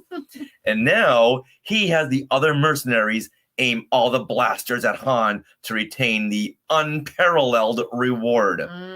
Still don't know what this unparalleled reward is. That's right. Now he takes the gems and tells Han that he could kill him or just leave him here. Either way, he's going to die. Right. And one of the mercenaries shouts that the guardian from the temple is coming and they got to get out of here really quickly. Uh-oh. The Nova Prince lifts off as the priest tells Han that he tried to warn him. The Nova Prince lifts off as the priest tells Han that he tried to warn him. Now he's doomed them all because now Klisk has got the two diamonds, the two jewels. That's right. But Han stays behind. Han and Chewie are not on that ship. Yeah, Klisk said, I'm going to leave you here. Yeah, so the priest then tells Han that now without the sacred gems, that the planet will soon be destroyed, reduced to cosmic rubble like the rest of the nebula. He then brings Han to an underground shelter where he shows him this giant view screen where the Nova Prince is heading right for the sun. Okay, where's this camera? That's a good point. Yep. All right, now this is crazy. The ship bursts as it collides with the sun. And here the priest then explains to Han that this is why Klisk and his group were exiled, to prevent this very act. Klisk fanatically believed that all should have perished when the Red Nebula was split from the galaxy, and their survival was a defiance of their cosmic destiny. See, I told you, very cultish. Yes, but the priest and the others like him believed that the gems protected them from the cataclysm. Now, I love this panel of the ship blowing up by the sun. It's really spectacular. Now, but if the sun blows up, this planet that Han is on, wouldn't that also be destroyed? Mhm.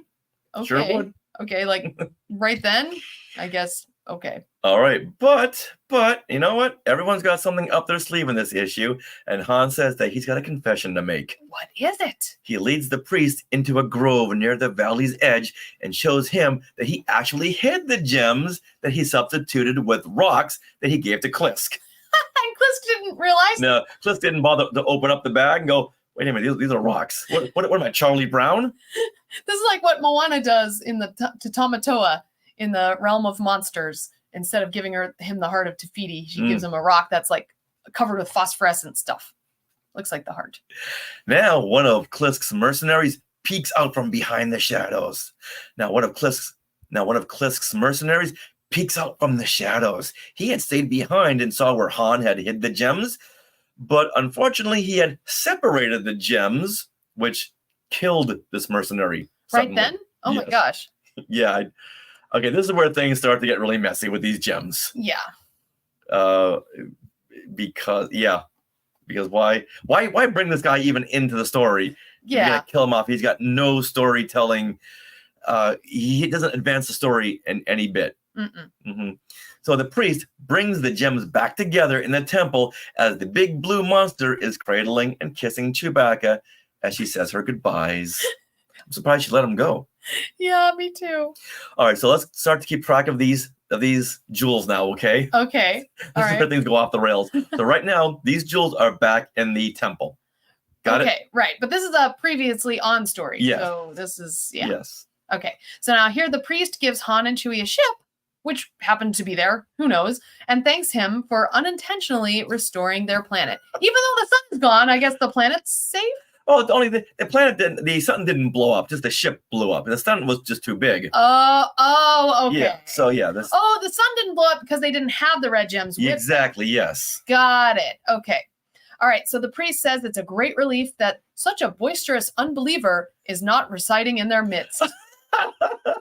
You know what? Just say goodbye. Why with these backhanded remarks? Yeah. Wow. Now, with that, Chewbacca's story that Han never wanted to retold ends. Mm. So Now, back in the. Go ahead. So now, back in the present day, C-3PO, who has been translating Chewie's story, says that, of course, some of the things he didn't actually see that Han told him later on, which I was always curious about, because, like, wait a minute, Chewbacca is retelling the story, but he's retelling stuff that, wait, how do you know? You weren't there to see this. Okay. So Right. they went ahead and actually fixed that by saying, yeah, this is stuff that Han told him later on. Right. Because Chewie was with the blue monster Yeah. when Han was doing all that stuff. I think that's a fantastic element they added to the story. Okay. A lot of stories don't do that. Ah. All right, just then, a rebel officer rushes in to tell Leia that Luke has just succumbed to the Crimson Forever, just like the others. Oh no. And there we have the end of Luke Skywalker as we know him. Oh. Oh. Chapter 3, Against the Scarlet Knight. So this brings us back Oh. to the present. Exactly. Yes, and this panel is fantastic. I love this Falcon streaking into the Crimson Forever, I guess. This is the Red Nebula. Oh, the Red Nebula. There you go. Yeah, so it's going back into, so it's going out of their galaxy back into the Red Nebula. Yes. Now they're gonna go back and find these gems. Right. All right. Okay. So, note to the listeners and the viewers, this chapter goes off the rails when it comes to keeping track of these jewels. There's two. Yes, as to who has them and where they are. So let's keep that in mind, okay? Okay, so right now, one jewel, like in the present. Yes. Let's keep tabs. So one jewel is like, I guess, on the Empire ship. No, they're back at the priest's temple. But how could they be when they had found a gem on one of that Empire derelict ship that had made everyone do the Crimson Forever? Okay, there you go. Yeah.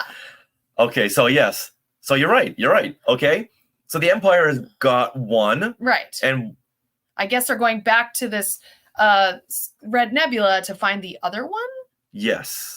Okay. Okay, so there you go. There. Okay. Wait, okay, All right, we so- tracked them so far. The okay. Empire has one, and so we don't know what the other one is. No, we don't. Okay, so let's go find out. So let's happen. Okay. All right, we're in the Red Nebula. Lando points out that there is a ship between them and the nebula. Yeah, we skipped this part. Oh, okay. go Okay, back. let's go back. All right, so now moving forward, the Millennium Falcon races into the Red Nebula to look for anything to counteract the Crimson Forever. Leia tells Lando that he came out of hyperspace too soon, and Lando responds that it was the Navicomputer that did that. Oh. Oh, well, hold on. Did he just blame L337 for this? Oh, yeah. Oh, come Yeah, he on. did. Come on. You know what? L3 just saved your bony butt. So a little thank you wouldn't hurt you, would it? No. All right, so Lando then points out that there's a ship between them and the nebula, and that's why the Navicomputer stopped, because otherwise I guess they would run into the ship. Thank you, L337. Exactly. For some reason, Chewbacca thinks it is Slave One. He has some like post-traumatic stress with that. You know, he's like, oh no. All right, so let's call it what it is. Okay. They know there's a ship coming up, but Chewie thinks it's the Slave One. And why does he think it's a Slave One? Just to bring Boba Fett back in the story. Oh, okay. That's the only. There's no reason for him to think it's a Slave One. Yeah, Chewie imagines in pink. In pink, there we go. There's the pink again. What he would do to Boba Fett if it is him in that ship. All right, now, as big of a character as Boba Fett was at this time, and still is, I'm curious as to why he wasn't on the cover of this issue. He was the new big character in The Empire Strikes Back. Right. So why not splash him on the cover? Yeah, that's a good It's question. not like they were saying, well, he's only in one panel, so we can't. But No, who they've cares done that about that? Yeah, before. exactly. Yeah. Exactly. Yeah. Now, the ship is actually a House of Tag mining explorer. Ah, And it has been badly damaged. And Lando says that the ship seems to be a derelict. okay. And Leia says that the Crimson Forever can sweep the whole galaxy like the fall of the night, so they can't bypass anything, even if this is a derelict ship. Okay. So the Millennium Falcon attaches itself to the Explorer, only to find the crew is all dead. Their red skin suggests they have been infected by the virus. Yes. Now, thank goodness our team, when they go to inspect the ship, decided to wear their masks. They Mhm. learned something from this red This virus. pandemic virus. Yep. Now, Lando says that he finds it creepy to check all these bodies for a second jewel, just like in Chewie's story. What? Okay. Yeah. All right. I don't know what that means. Mhm. Okay. All right. So who appears, sweetie? Suddenly, we see IG-88. What? Another character from The Empire Strikes Back, which raises the question, why wasn't he on the cover too? There was already too many people on the cover. Doesn't matter. You know what? Take out the stormtroopers, put in these bounty hunters. Yeah. The bounty hunters, they were coming out with these action figures, which all the kids wanted, and all the kids love these new bounty hunter characters. We all loved them because they were so mysterious. I'm sure Marvel didn't care about spoilers. I'm sure they didn't say, well, then it ruins the reveal of IG-88. I'm sure they did not care about this. And it ties into The Empire Strikes Back. So why not add him in? That would have been cool. Okay, so now we're assuming that one of the red jewels is on this derelict ship as The well. Mining Explorer. So now we've got the House of Tag ship jewel, and we have the Empire Imperial cruiser jewel. Yeah, from the beginning. Yes, Okay, so now we know where the two jewels are. Right. Okay, we need right now. like a big whiteboard. Yes. Okay. Now the bounty hunter droid leads them to Domina Tag. I remember her. A fan favorite character. I love this character so much. Yeah, she's fun. All right, I'm gonna get on my rant once again because Okay. Bosk and Dengar, they're holding blasters on Leia and Lando. Put them on the cover. If you Aw. put these characters on the cover, I think they would have sold many more issues and would have given the cover more color. Okay.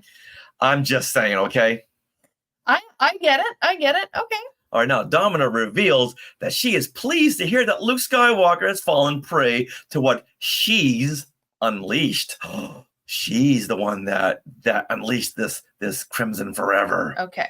And she reminds them that it was Luke and Vader who were responsible for the death of her brother, Orman Tag. And she swore that she would never forget or forgive that.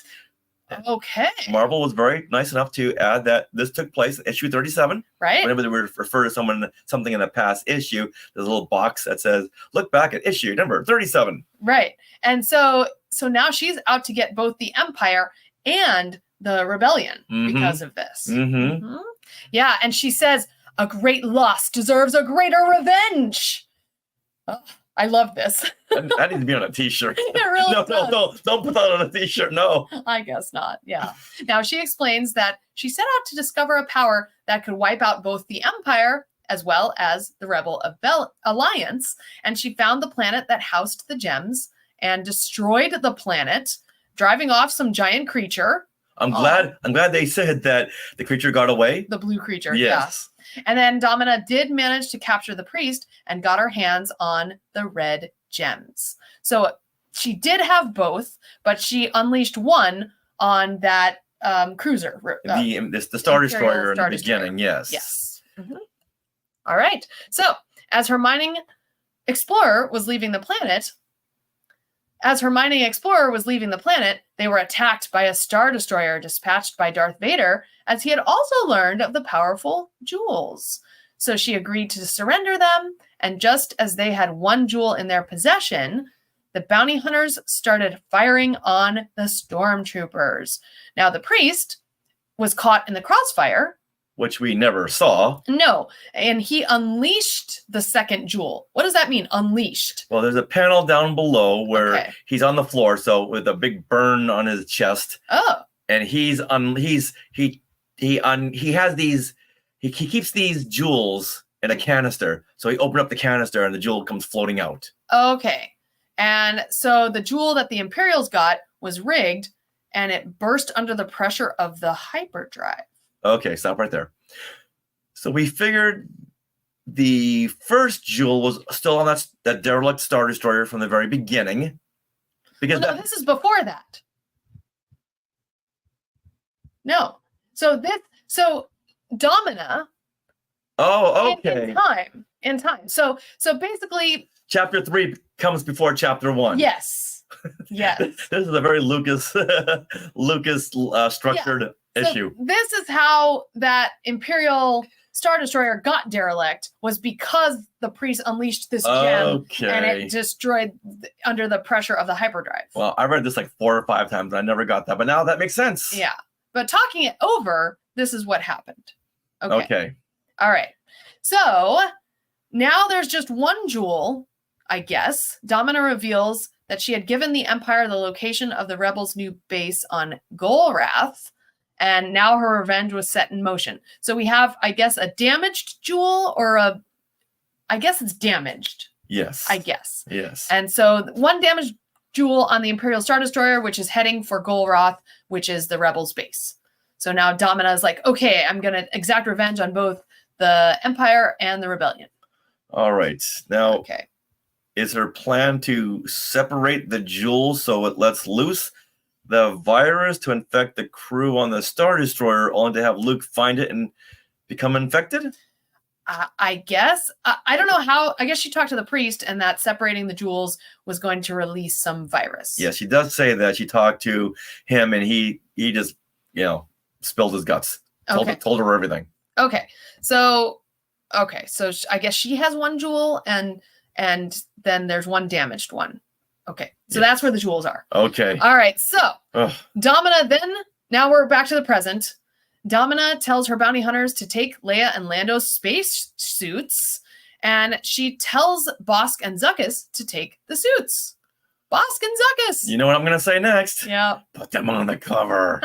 For the 2019 re-release, they should have been on the cover. Yeah.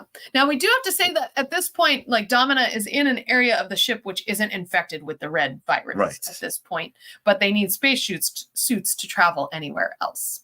Now, Lando hands his helmet to Dengar and tells him that the suit malfunctioned, and now he will get infected by the Crimson forever. But Domina sees right through this and shouts that Lando's bluffing, but by this time, Leia and Lando have ducked into an airlock. All right, and Lando comments to Leia. That's the trouble with bluffing as a gambling technique. Oh, I'll read that like Han. That's the trouble with bluffing as a gambling technique. Some unimaginable spoiler always wants to call you. Spoiler! That's a weird turn of phrase. Yeah. He's saying this as he's talking into an airlock. Yeah. I can barely say that just sitting down. I know. Now, through the wall comlink, Leia tells Domina that Lando has opened every lock and chamber between here and the contaminated area. The blast door that separates them is all that protects them from the Crimson forever. All right, so I guess Leia was stretching for time while Lando was kind of doing this on his little wristwatch or something. It's kind of like Poe Dameron in The Last Jedi.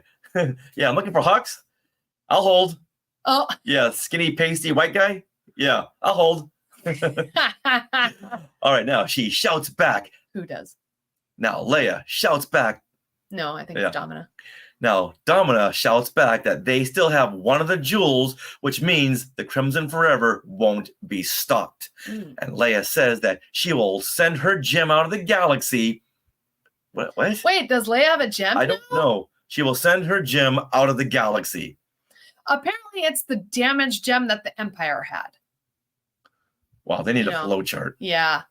And Domina has this one. Okay. Okay, now Domina says that she's got one last card to play. She can undo the damage, including the death of Luke Skywalker. Okay. What? Narration then reads, the deal is struck. The drama shifts, moving light years, ... turn the page, from one derelict drifting out beyond the galaxy to another still within it. So basically, between this narration, what they've done is gone from Domina's ship to the derelict Imperial ship. Yeah, the Star Destroyer that Luke entered in the very beginning. Yeah, because they want to reunite the gems. Yes. Even though one is supposedly destroyed. Wow. Where's the editor in this issue? Yeah. Come on. So aboard the derelict Star Destroyer, Domina further explains the jewels as told to her by the temple priest. The jewels are actually mates, and as long as they're together, they radiate a sense of well-being, a positive physical aura.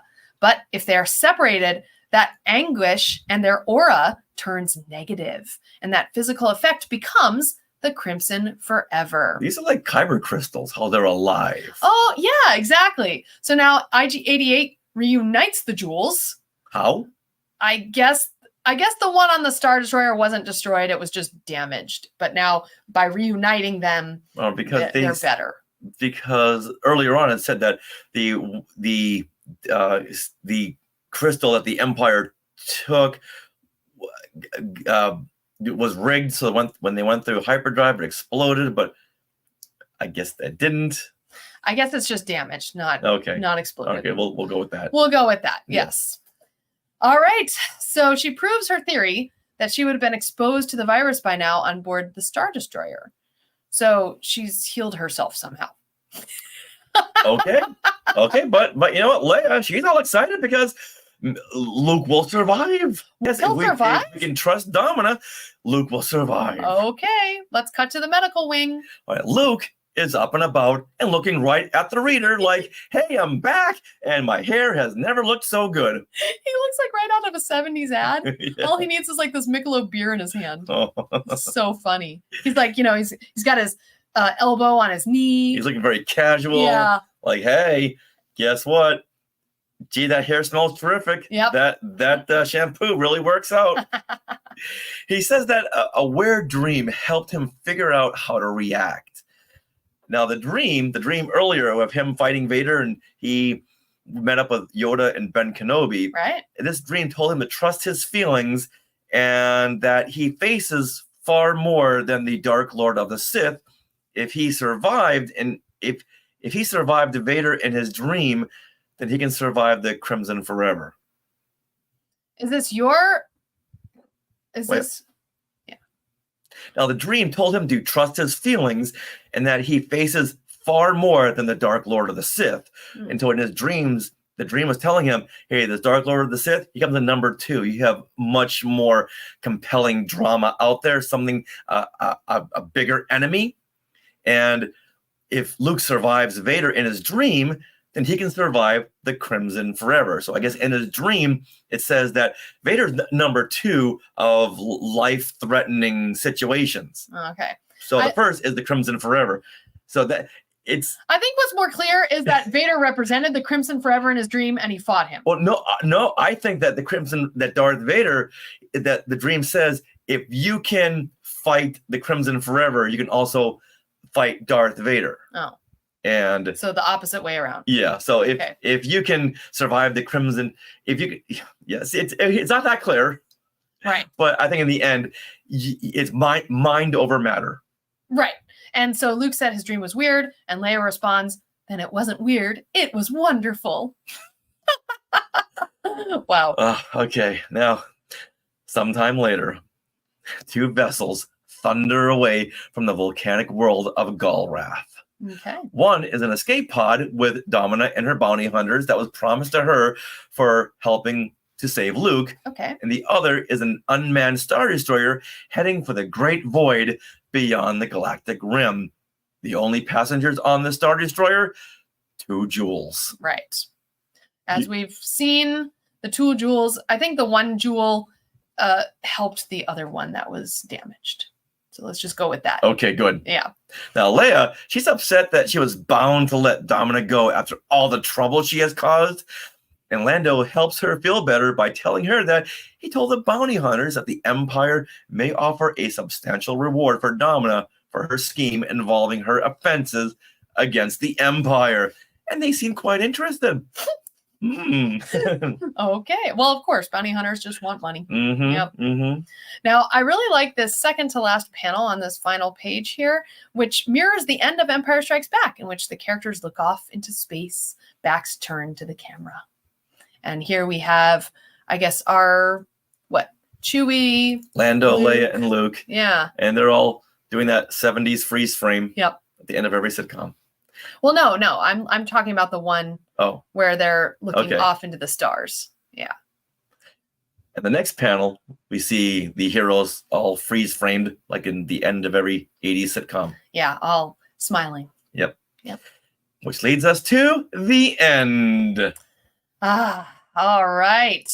Next issue, of course, is number 51, Rebirth of Evil. However, we're going to jump ahead to issue 108, which is the follow-up to this Crimson Forever story with Forever Crimson. On our next classic Marvel Star Wars comics. Yeah, I don't want to wait until we hit No. issue 108.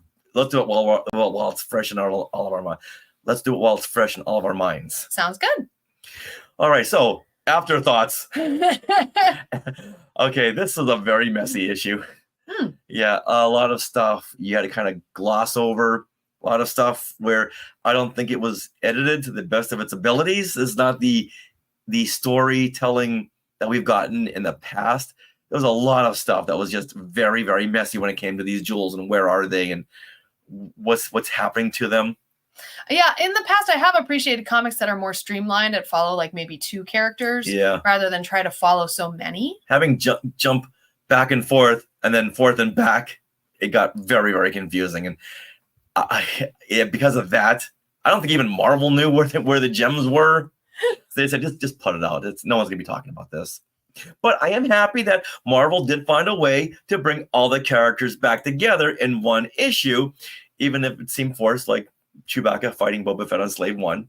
But they did figure out another way to bring back fan favorite Han Solo into the story, like in the Star Wars Annual 2 that we covered a little while back. They're doing whatever they can to get Han Solo back into the story, and they brought back Domina Tag. Now, yeah, so I like that yeah, too. so it is not my favorite issue, not even in my top 40, Okay. just Okay. because of Sloppy storytelling. yeah. Okay. All right. Well, honestly, when I first read this issue, I thought it was very exciting, full of twists and turns. Even though the ending didn't make sense and was a little abrupt, it was still exciting. And you got these really cool shots of Star Destroyers and Millennium Falcon in space in a red nebula. And I found myself especially getting very involved in Chewie's story about he and Han and their extragalactic adventure. That was my favorite part. And I feel like it was more the heart of the story. And you can't get better than a blue monster cradling Chewie in her arms. I mean, come on. So I thought that was great. And I really enjoyed the artwork. And I think that the artist using those reference pics really, really works. I mean, if you want to draw something to spec, it's good to have a reference so that you can make sure you're doing it correctly. And I feel like they should keep doing that because it was nice. And I feel like someone was having fun coloring space. And the issue. planets, yes. Yeah. Mhm. Yeah, even as a kid, I liked looking at these illustrations in this comic and go, oh, I know where they got that picture from. I know where they got that from. I know where they got that from. It was like a fun little game. Yeah. All right, now with all that said, let's do our favorites, okay? Our Okay. favorites and least favorites. Favorite panel. All right. So Richard, why don't you share your... All right, so Sarah, what is your favorite panel in this issue? Okay. I'm going to have 2. Oh, no fair. I have two. Okay. Okay. So first of all, I want to call out on page 11, you have Vader in the red gem. And this is in Luke's dream. And I like the symbolic nature of this. And the Vader is pink coming out of the red gem. I mean, I know the gem is supposed to be red, but in the comic, they really use pink more than red. What kind of pink is that? Batman pink. Yes, it is. Yeah. So that's my favorite character panel. But I have to say my favorite panel, I mean, the Millennium Falcon is a character in itself, but I love Against the Scarlet Knight when they go back. It's like the third part to this issue.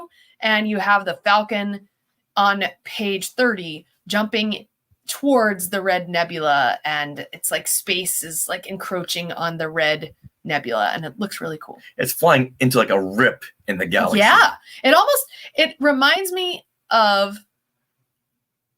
Oh, Marvel. What's his name? It reminds me of the wizard in Marvel. What's his name? Okay, never mind. All right, now for me, I'm going to go to page 13. This is where the Millennium Falcon flies into Terminus, and we see all kinds of ships and shuttles and Galacticus's helmet. This is like the shipping zone. Yeah, exactly. And we see the wheel. Maybe that's the wheel 2. Uh-huh. But I just love all of these different kinds of ships and the Millennium Falcon racing into it. It's really just cool. So colorful. And I can see this as a black velvet poster you'd get as a kid. Yeah, totally. Absolutely. That you could color yourself. Oh, so fun. All right, now, what is your favorite line of dialogue or narration? Okay, I'm going to go with Domina Tag, where she says, "A great loss deserves a greater revenge." I feel like this could be on a fortune cookie. I like it. Yeah, but that's not something you want to tell a lot of, you want to put out on Twitter because people take that and run with it. You know what? I'm down the witch's road. All that's bad is good. Okay. All that's good is bad. What about you? I'm seeing a new side of you. For me, I'm going to go to page 29, where the temple priest tells Han before he leaves, "Our thanks will travel with you, along with great relief that such a boisterous unbeliever is not residing in our midst." He gets thanks with a great jab. Okay. You like the turn of phrase there. Yeah. It's like, thank you, but get out. Yeah. Oh my gosh. All right. What about your most non-Star Wars moment All right, in this issue? I'm going to go to page 14, where Han says, as they land and hide out on Terminus, he says, "As I recall, this port offers some of the most delightfully wicked heel cooling spots in the galaxy." That's awful. Harrison Ford would have thrown this back into George Lucas's face. Yes. Similarly, I have a line about Han as well. Oh? Yes, on page 12. So 2 pages before Han says something about wicked heel cooling, he says when he is, let's see. Oh, he and Chewie are trying to get out of a situation in the Falcon. And Han says, "Now shut up and give me some championship angling of what's left of our deflector shields while I quick compute us to anywhere but here." All right, now this is the kind of stuff that he really would have said, "George, you can type this, Yep. but you can't say it." That's awful. "Now shut up and give me some championship angling of what's left of our deflector shields." What? He would really just say, "Shut up and turn up the deflectors." Yeah, these are two of the most non-Star Wars moments because it just takes you right out of the story. Yeah. Oh my gosh. All right, but overall, fun issue. It was fun to talk about. Like, this is the best part of going over these issues, is to be able to talk about it and chat with you guys and say hello there to Skywalker's Academy in the Sky Chat. I just can't wait to see what they're gonna do for I just can't wait to see what they do with the Forever Crimson coming next on Classic Marvel Star Wars Comics.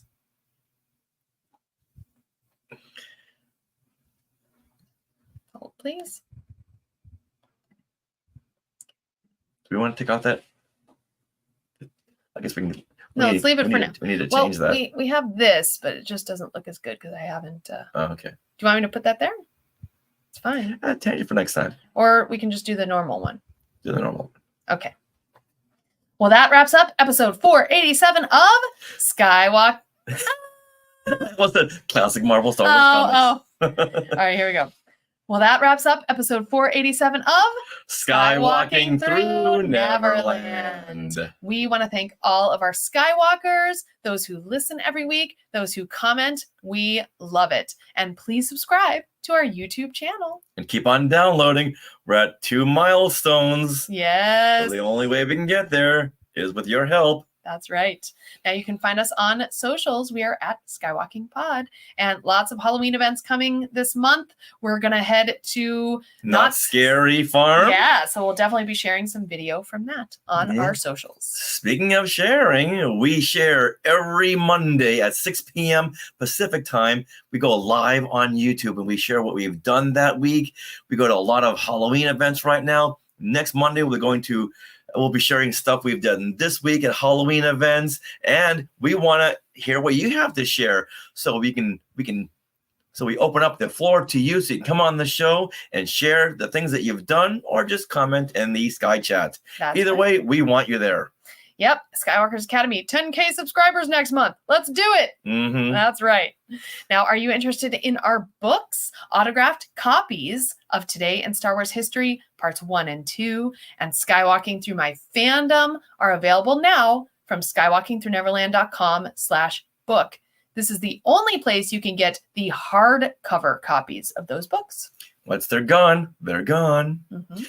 Now, do you want to support Skywalking Through Neverland? Well, consider supporting us through the Skywalking Force, which is our Patreon. The Skywalking Force has access to bonus content in the form of our Zoom discussions on the past Disney Plus shows, and we're doing Agatha All Along right now. Mhm. Lots of fun, eye-opening discussions. And this bonus content begins at only $5 a month. So head over there to skywalkingforce.com and have a look at all the options. And thank you to those who are already part of the Skywalking Force. Absolutely. Now, we want to thank our sponsor once again, Small World Vacations, for their support. Thinking of a trip to a Disney park or a Disney cruise, we can fill out a Get a Quote form at smallworldvacations.com today. Their vacation planning service is free of charge, so check it out and tell them Skywalking Through Neverland sent you. Okay, Skywalkers, get ready. Get ready. We are part of the Skywalking Network,